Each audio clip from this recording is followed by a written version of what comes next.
அனைவருக்கும் வணக்கம். யுத்தகாண்டம்.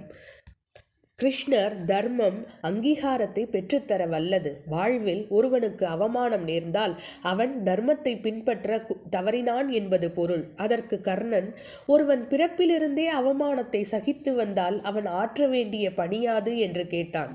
அருகதையை பெற துணிந்து நிற்க வேண்டும். அது அதர்ம வழியில் இருக்கக்கூடாது. எனினும் உனக்கு அதிகாரம் இல்லாத எதன் மீதும் மோகம் கொள்ளாதே என்று கண்ணன் உரைத்தார். கங்கை மைந்தர் பீஷ்மர் அஸ்தினாபுரத்தை ரட்சிக்கும் எண்ணம் கொண்டே யுத்த களம் புகுந்தார்.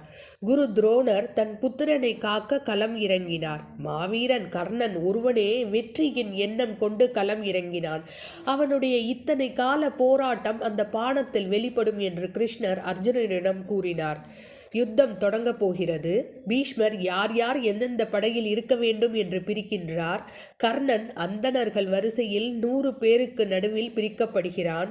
பீஷ்மர் இருக்கும் வரை நான் யுத்தத்தில் பங்கேற்க மாட்டேன் என்று கர்ணன் கூறினான். துரியோதனன், ஏன் கர்ணா இவ்வாறு கூறுகின்றாய் என்று கேட்டதற்கு, பீஷ்மரே சேனாதிபதி.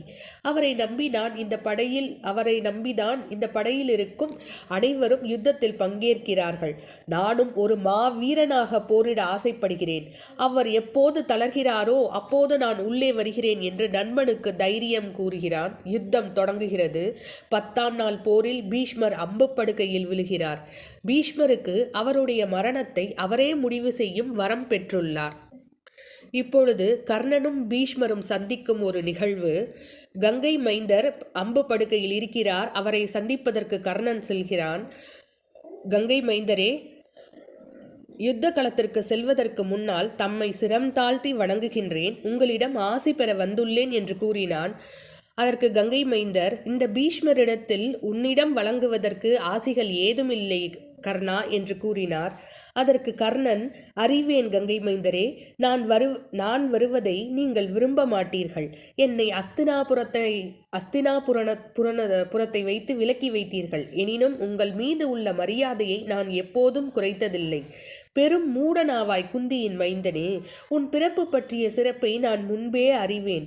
பகவான் சூரிய நாராயணனின் வரப்பிரசாதம் நீ. 5 பாண்டவர்களுக்கு 6 தலை வழங்க வேண்டிய 6ஆம் தலை.